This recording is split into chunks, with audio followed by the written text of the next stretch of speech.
عزیز دوستو، یہ جو زبان ہے یہ اللہ تعالیٰ کی بہت بڑی نعمت ہے۔ ہمارے ہاں جب لوگ جانوروں کی مظلومیت کا بیان کرتے ہیں تو وہ کہتے ہیں بے زبان ہے بیچارہ، اپنا دکھ، اپنی تکلیف، اپنی پریشانی بیان نہیں کر سکتا، اس کے دل میں کیا خواہش ہے اور اس کے من میں کیا جذبہ ہے وہ اس کا اظہار نہیں کر سکتا، بیچارہ بے زبان۔ زبان اللہ تعالیٰ کی اتنی بڑی دی ہوئی ہمیں دولت ہے، یہ اللہ کی اتنی بڑی نعمت ہے کہ ہم جو ہمارے دل میں ہوتا ہے ہم کہہ سکتے ہیں، جو ہماری طلب ہوتی ہے وہ ہم مانگ سکتے ہیں، جو تکلیف ہوتی ہے وہ بیان کر سکتے ہیں۔ لیکن یاد رکھیے گا ہر چیز کے دو طرح کے استعمال ہوتے ہیں، اس کا درست استعمال بھی ہوتا ہے اور اس کا غلط استعمال بھی ہوتا ہے۔ جو لوگ اپنی زبان کا غلط استعمال کریں گے قیامت میں بڑا پچھتائیں گے، اور جو اپنی باتوں کو اور اپنے لہجوں کو محتاط رکھیں گے، اللہ سے ڈر کر گفتگو کریں گے، قیامت میں اجر پائیں گے۔ مشکات شریف میں حدیث موجود ہے، نبی کریم صلی اللہ تعالیٰ علیہ وسلم نے بیان فرمایا، حضور فرماتے ہیں کہ کئی دفعہ تم بات کرتے کرتے ایسا جملہ بولتے ہو تمہیں پتہ بھی نہیں ہوتا، رب تمہارے لیے جنت کا فیصلہ فرما دیتا ہے۔ اور اس کا دوسرا پہلو یہ ہے کہ کبھی کبھی تم بات کرتے ہوئے اس طرح کا جملہ بولتے ہو، اس طرح کی بات کہتے ہو، تمہیں پتہ بھی نہیں ہوتا اور اللہ تمہارے لیے دوزخ کا فیصلہ کر دیتا ہے۔ تو اس کو سمجھ لیں کہ زبان کا درست استعمال کرنا ہے۔ ہمارے ہاں نا کچھ لوگوں کو باتیں کرنے کا بڑا شوق ہوتا ہے، بہت زیادہ باتیں کرتے ہیں، اس کا کئی دفعہ یہ نتیجہ بھی نکلتا ہے کہ ان کے جملے بے وقت ہو جاتے ہیں، ان کی باتوں کا کوئی وزن اور اثر نہیں رہتا، لوگ کہتے ہیں اس کی تو عادت ہے بولنا۔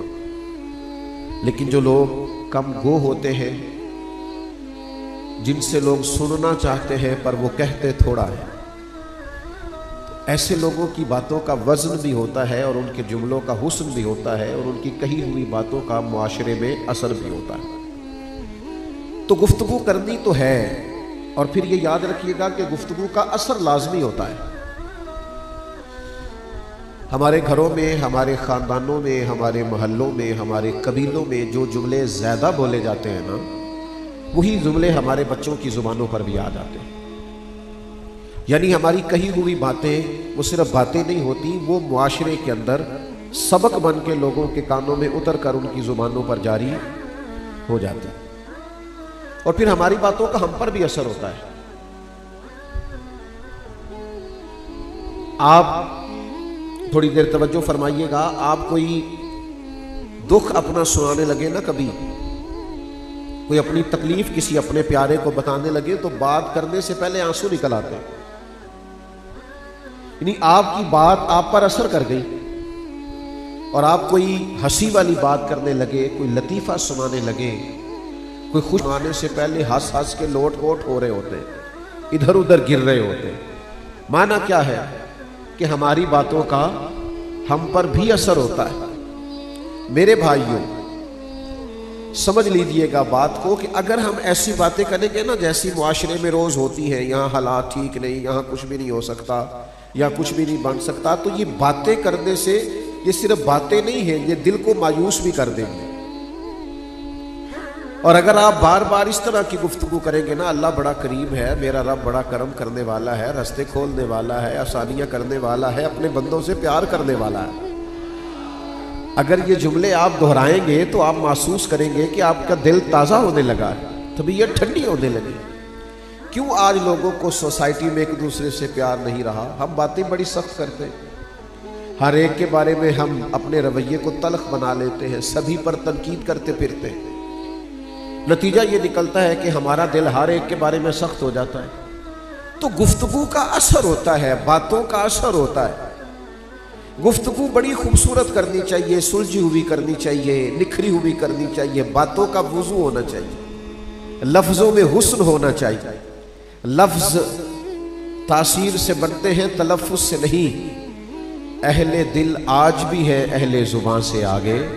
تو خوبصورت لب و لہجہ ہو، خوبصورت انداز ہو، اور اگر کوئی چاہے کہ میری باتیں بڑی میٹھی ہو جائیں، میری گفتگو بڑی حسین ہو جائے، میرا لب و لہجہ کبھی کسی کو تکلیف نہ دے، میرے انداز سے کبھی کسی کا دل نہ ٹوٹے، تو پھر اس کا صرف ایک ہی حل ہے کہ وہ صبح و شام اور کوئی بات نہ کرے، بس ذکر مصطفیٰ کرے. میں بلبل خوش لہجہ گلزار نبی ہوں، میٹھی میری باتیں ہیں کیونکہ نمک خار نبی. آپ حضور کا ذکر پاک کریں، نبی پاک کا تذکرہ کریں، حضور علیہ السلام کی گفتگو کریں، نبی پاک کے حسن کی، جمال کی، فضائل کی، خصائل کی، حسن کی، کردار کی، صحابہ پر شفقت کرنے کی، امت کے لیے دعائیں کرنے، عالمی منشور دینے کی، دستور زندگی دینے کی، دستور حیات دینے کی آپ بات کریں. میرے عزیز، حضور کا ذکر پاک کریں. ویسے رب کہتا ہے کہ میں نے اپنے نبی کے ذکر کو کسی اور کے ذمے نہیں چھوڑا، معاذ اللہ کسی کا محتاج نہیں. وَرَفَعْنَا لَكَ ذِكْرَكَ، اے محبوب ہم نے آپ کے لیے آپ کے ذکر کو بلندی عطا فرما دی. حضور کا ذکر بلند ہے. حضرت ابو قتادہ رضی اللہ تعالیٰ عنہ فرماتے ہیں دنیا میں بھی بلند ہے، آخرت میں بھی بلند ہے، یہ ہر وقت بلند ہے. اللہ نے نا ہر جگہ اپنے محبوب کے ذکر کو بلندی دی. ساری زندگی لا الہ الا اللہ کہتا رہے کوئی، ساری زندگی لا الہ الا اللہ کہتا رہے، مسلمان نہیں ہو سکتا جب تک محمد رسول اللہ نہ کہے صلی اللہ تعالی علیہ وسلم. کلمے میں بھی اللہ نے محبوب کا ذکر ساتھ رکھا، آذان میں بھی ساتھ رکھا، نماز میں بھی ساتھ رکھا. محبوب پاک علیہ السلام کا ذکر قرآن نے جا بجا کیا اور بڑا انوکھا کر کے کیا. کہیں کہا اللہ تعالی علیہ وسلم رحمت للعالمین ہے، کہیں کہا محبوب پاک علیہ السلام کافۃ للناس. مختلف زاویوں سے ذکر رکھا. اور مزے کی بات، حضور کی ولادت سے پہلے بھی نبی پاک کے تذکرے، سارے نبیوں کو بٹھا کے عہد لیا کہ وعدہ کرو اگر تمہاری موجودگی میں میرے محبوب آئے، ایمان بھی لانا ہے اور مدد بھی کرنی ہے. اور پھر وہ انبیاء کرام علیہ السلام نے وہ ایسا وعدہ کیا کہ وہ نا حضور کا ذکر ایک دوسرے کے سامنے کرتے ہی چلے گئے. جناب آدم نے بھی اپنی اولاد سے کیا، جناب ابراہیم نے اپنے صاحبزادے جناب اسماعیل کے ساتھ مل کے بیت اللہ کی تعمیر کی اور کہا ربنا وابعث فیہم رسولا، اے اللہ ہم نے کعبہ بنا دیا ہے، بسانے والا رسول بھی عطا فرما. جناب عیسیٰ علیہ السلام اپنے حواریوں کے بیچ کھڑے ہو کے کہتے ہیں وَمُبَشِّرًا بِرَسُولٍ يَأْتِي مِن بَعْدِهِ اسْمُهُ احمد، میں تمہیں اس رسول کی خوشخبری دے رہا ہوں جو میرے بعد آئیں گے اور ان کا نام احمد ہوگا. ہر جگہ ذکر رسول ہو رہا ہے، ہر طرح ذکر رسالت امام ہو رہا ہے، حضور علیہ السلام کے تذکرے ہو رہے ہیں، نبی پاک کی باتیں ہو رہی ہیں. تو جب ہر جگہ حضور کی باتیں ہو رہی ہیں تو غلام کا تو حق زیادہ بنتا ہے، غلام کی ذمہ داری سو زیادہ بنتی ہے. اسے چاہیے کہ وہ بار بار کہے کہ آ میرے دل آمینہ کے لال کی باتیں کرے، آ حضور کا ذکر پاک کر. نبی پاک علیہ السلام کا کیوں کرے اتنا ذکر، کیوں کرے صبح و شام حضور کا تذکرہ، کیوں نبی پاک صلی اللہ علیہ وسلم کی باتیں کرے؟ تو اعلیٰ حضرت فرماتے ہیں اس کی وجہ ہے نا، جو جس کو جتنا یاد کرے اسے بھی لوگ اتنا یاد کرتے ہیں. کہتے ہیں یار فلاں مجھے بڑا یاد کرتا ہے، فلاں یاد کر رہا تھا، تو سامنے والا کہتا ہے میں بھی اسے بڑا یاد کرتا ہوں. تو اعلیٰ حضرت کہتے ہیں ہم حضور کا ذکر کیوں نہ کریں جو نہ بھولا ہم غریبوں کو رضا. ہر جگہ تو حضور نے ہمیں یاد کیا ہے. دنیا پہ تشریف لاتے ہی امتی امتی کہا، ہر مقام پر امت کے لیے دعائیں فرمائی، جگہ جگہ امت کو تعلیم و تربیت دی. حضور معراج پر تشریف لے گئے تو بات وہاں بھی امت کی فرمائی، غار میں تشریف لے گئے تو بات وہاں بھی امت کی فرمائی. اور پھر کریم فرمانے لگے میری حیات بھی تمہارے لیے بہتر ہے اور ظاہری پردہ کرنا بھی تمہارے لیے بہتر ہے. تو صحابہ نے عرض کی حضور آپ کا وجود اطہر، وجود مسعود وہ بیچ موجود ہے تو کرم ہی کرم ہے، عطا ہی عطا ہے، پر چلے جانا کیسے بہتر ہے. تو یہ سنو نظرا، حضور فرمانے لگے میں قبر میں جاؤں گا، تمہارے اعمال مجھ پر پیش کیے جائیں گے، اگر اچھے ہوں گے تو سجدہ شکر ادا کروں گا، اور اگر اعمال برے ہوں گے تو قبر میں بھی تمہاری بخشش کی دعا کروں گا۔ تو آپ اس بات کو سمجھے نا ذرا۔ اعلیٰ حضرت کہتے ہیں پھر جو نہ بھولا ہم غریبوں کو رضا، ذکر اس کا اپنی عادت کیجئے۔ جب حضور ہمیں نہیں بھولے، حضور فرماتے قیامت والے دن نا سب نبیوں کے لیے نور کے ممبر لگائے جائیں گے اور تمام انبیاء ممبر پہ ہوں گے، میرا ممبر خالی ہوگا۔ یا رسول اللہ آپ کا کیوں خالی ہوگا؟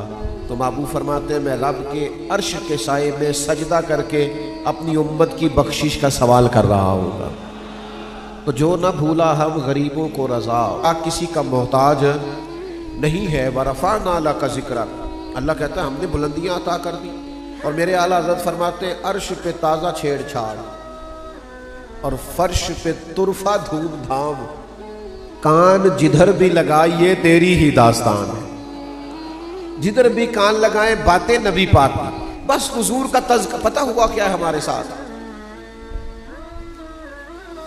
ہم نے نا، آپ نے ناراض نہیں ہونا، ہم نے رسم بنا لیا ہے بعض چیزوں کو۔ کسی کا انتقال ہو گیا تو نعتیں پڑھی جائیں گی، ختم شریف آ گیا تو نعتیں پڑھی جائیں گی، چہلم آ گیا تو نعتیں پڑھی جائیں گی، سالانہ ختم ہوا تو نعتیں پڑھی جائیں گی۔ تو بھائی ختموں پہ پڑھتے ہو، ولیمے والے دن کیوں نہیں پڑھتے؟ وہ ختم شریف پہ جنازے پر آپ نے نبی پاک علیہ السلام کی نعت شریف پڑھی، تو بیٹے کی بارات والے دن کیوں نہیں پڑھی؟ نبی پاک علیہ السلام سے رشتہ صرف دکھوں کا ہے، سکھوں کا وقت آیا تو کسی اور طرف نکل گئے۔ حضور کے غلاموں کی شان یہ ہے، رنگ کوئی بھی تھا، زمانہ کوئی بھی تھا، حالات کوئی بھی تھے، وقت کوئی بھی تھا، ان کی زبانوں پر ہر وقت مدینے والے محبوب کا ذکر پاک رہا کرتا تھا۔ لیکن یہ ذکر عام ذکروں کی طرح نہیں ہے، یہ مدینے والے محبوب کا ذکر ہے۔ اس کا نا انداز ذرا اجلا ہوا ہونا چاہیے، ذرا دھلا ہوا ہونا چاہیے۔ اس کے کچھ لوازمات ہیں، اس کے آداب ہیں، اس کا اپنا ایک معیار اور اسٹیٹس ہے۔ یہ ذکر وہ تو اللہ نے قرآن میں کہہ دیا میرے محبوب کو اس طرح نہ بلانا جیسے آپس میں ایک دوسرے کو بلاتے ہو۔ نام لے کے تو حضور کو پکارنا بھی منع ہے۔ نبی پاک کے ذکر کی نا کچھ پابندیاں ہیں۔ سلطان محمود غزنوی کے بڑے لاڈلے غلام تھے ایاز، اور ایاز کے بیٹے کا نام تھا محمد۔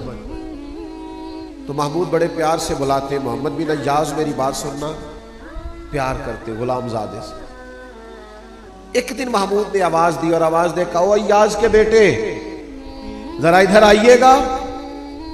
اب یہ کہ آج انداز بدلا ہوا تھا تو ایاز بہت عقیدت مند تھے اور بادشاہ کے ساتھ بڑا خاص وفا کا رشتہ تھا۔ حاضر ہوئے اور کہنے لگے سلطان کیا غلام زادے سے کوئی غلطی ہو گئی؟ تو سلطان کہنے لگے نہیں کچھ بھی نہیں ہوا۔ کہا عجیب بات ہے، آپ ہمیشہ محمد بن ایاز کہہ کے بڑے پیار سے بلاتے ہیں، آج آپ نے ایاز کے بیٹے کہہ کے پکارا ہے۔ تو محمود پہلے چپ کر گئے، پھر نظر جھکائی، پھر سر اٹھایا، کہنے لگے ایاز ناراضگی کوئی نہیں، تیرے بیٹے کا نام محمد ہے، آج میرا وضو نہیں تھا اس لیے میں نے یہ نام اپنی زبان سے ادا نہیں کیا، اگرچہ وہ تیرے بیٹے کا ہے لیکن چونکہ حضور کے نام کی نسبت ہے تو بھئی ذکر رسالت معاف کرنا ہے تو اس کا حسن، اس کا وقار، اس کا لب و لہجہ، اس کا سٹیٹس قائم رکھنا ہے۔ ہمارے آج کل نا دینی محفلوں میں بھی حضور کا ذکر پاک ہوتا ہے تو بعض جگہوں پہ آداب کا خیال نہیں ہوتا، مجھ سے ناراض نہ ہوئیے گا۔ میں ظاہر ہے آپ اس موسم میں اتنی بڑی تعداد میں جمع ہوئے ہیں تو یہ محبت کے ساتھ ہی آپ آئے ہیں، پر میں آپ کی خدمت میں عرض کروں ہم مسلمان ہیں، ہمارا تو اس طرح کا معاملہ ہے، ہم تو حضور کی محفل میں کبھی بے وضو اور ننگے سر نہیں جایا کرتے، یہ ہمارا مزاج نہیں ہوتا تھا، ہماری طبیعت نہیں ہوتی، ہمارے لہجے دھلے ہوئے ہوتے، ماحول اور ہوتا تھا۔ آج عوام بھی اس کا خیال نہیں کرتی، وہ جس طرح نوٹ لے کے لوگ اٹھتے ہیں محفلوں میں یوں کر کے پھینکتے، آپ کیا ثابت کرنا چاہتے ہیں؟ یہ تو ذکر رسول ہے، آپ اس سے کیا؟ اور پھر وہ 5 7 10 بندے وہ اس طرح گھیرا کرتے ہیں نعت خواں کا کہ کسی دوسرے کو نظر بھی نہیں آنے دیتے۔ آپ دکھانا کیا چاہتے ہیں؟ مثلا آپ کیا بتانا چاہتے ہیں کہ آپ کے پاس پیسے ہیں؟ یہ ذکر رسالت مآب ہے. اور پھر مجھے بتلائیے جس محفل میں آپ یوں 5,000 10,000 اور 20,000 لٹا رہے ہیں، اس محفل میں اگر ایک غریب وہ بیٹھا ہو جس کا صبح بجلی کا بل بھی جمع ہونے کے اس کے پاس پیسے نہ ہو تو اس کے دل پہ کیا گزرتی ہوگی. یہ آپ محفل کر رہے ہیں، یہ ذکر رسول کا ادب ہے. اور ادھر سے آپ جو اسٹیج پہ ذکر کرنے آتے ہیں، اللہ اکبر، وہ نقیب محفل صاحب کے ہاتھ میں مائک ہوتا ہے، وہ دوڑ کے ادھر چلے جاتے ہیں، بھاگ کے ادھر چلے جاتے ہیں. پہلے دونوں ہاتھ کھڑے کر لو، پھر سبحان اللہ اونچا کہہ لو، پھر ذرا مجھے لطف نہیں آیا لطف. بھائی تم یہ کیا کر رہے ہیں؟ صحابہ تو فرماتے ہیں کہ ہمارے سروں پر پرندے بیٹھے ہوتے تھے جب ہم حضور کی بارگاہ میں حاضر ہوتے، ہم تو سر نہیں ہلاتے تھے جیسے پرندہ نہ اڑ جائے. تو کس طرف قوم کو لگا دیا ہے؟ کیا معیار آپ نے دیا ہے؟ یہ لب و لہجہ ہے. نبی پاک کا ذکر پاک تو بڑا ٹھہراؤ مانگتا ہے، بڑا حسن. کبھی آتی ہے ذوق کی بات، لوگ جذبات میں آتے ہیں، پر کبھی وہ پورا مجمع بنانے کے لیے نہیں، ماحول گرمانے کے لیے نہیں، خطابت اور نقابت کا لوہا منوانے کے لیے نہیں، اپنی ذاتی شہرت کے لیے نہیں. حضور کا ذکر پاک ادب، احترام، ٹھہراؤ، سلاست، روانی، خوبصورت جملہ جو شایان شان تو خیر کوئی بھی نہیں ہم جملہ ادا کر سکتے، لیکن کم از کم اس بارگاہ کے آداب کے مطابق تو ہو. دیکھیے یہ حضور کا ذکر ہے، اس کے آداب ہیں، اس کا ایک رنگ ہے. ان آداب کا خیال کیجئے. گھروں میں بھی آپ نبی پاک کا ذکر کریں نا، اس کا پورا ایک ایسے نہیں بول دیں. ہمارے بہت سارے سیاستدان ہیں، الا ماشاءاللہ انہوں نے اپنے لیڈر کا نام لینا ہو تو انہیں بڑی چیزیں آتی ہیں، قائد جمہوریت اور قائد عوام اور فلانا اور فلانا. اور نبی کریم علیہ السلام کا ذکر کریں تو انہیں نام ہی نہیں لینا آتا. تو میرا دل کرتا ہے انہیں کہوں کہ آج 4 دن ہمارے ساتھ رہے. ہمارے تو بوڑھی مائیاں دیہاتی انہیں بھی یہ آیا کرتا تھا، تیرا کھاواں تے تیرے گیت گاواں یا رسول اللہ. یہ نہ تو وہ بھی سنا لیا کرتی. آؤ 4 دن کسی دیہاتی سادے انگوٹھا چھاپ کے پاس بیٹھو، تمہیں ذکر رسالت مآب آ جائے. اس ذکر کی خاص کیفیت، ذکر رسالت مآب کا خاص ادب. ایک وقت ہوتا ہے ایمرجنسی کا، ایمرجنسی میں القاب نہیں یاد رہتے. ایمرجنسی ہو نا، ایمرجنسی یعنی خدا نہ خواستہ میری پگڑی کے شملے کو آگ لگ گئی، تو اب سامنے سے ایک بندہ مجھے بتانا چاہتا ہے آگ لگی ہوئی ہے، تو وہ کیا کہے گا؟ مفکر اسلام، پیر طریقت، علامہ، مولانا، پیر، شیخ، اتنی دیر میں آگ چاہے کام کر جائے اپنا. ایمرجنسی میں القاب نہیں یاد رہتے، کہنا چاہیے آگ لگ گئی ہے، جناب پیچھے دیکھیں، ہو جناب مولانا پیچھے دیکھیے، مولوی صاحب پیچھے دیکھیں. ایمرجنسی میں القاب یاد. لیکن جب ذکر رسول کی باری ہو نا، غار ثور میں حضرت صدیق اکبر کے پیر کو سانپ نے ڈس لیا. حضور نے فرمایا کیا ہوا؟ سانپ ایمرجنسی نہیں، بڑے بڑے ڈر نہیں جاتے، خوف نہیں کھاتے. حضرت صدیق اکبر کے پیر کو سانپ نے ڈسا. حضور نے فرمایا کیا ہوا؟ تو فوراً یہ نہیں کہا سانپ سانپ سانپ، یہ نہیں کہا، بلکہ یہ بارگاہ رسالت ہے.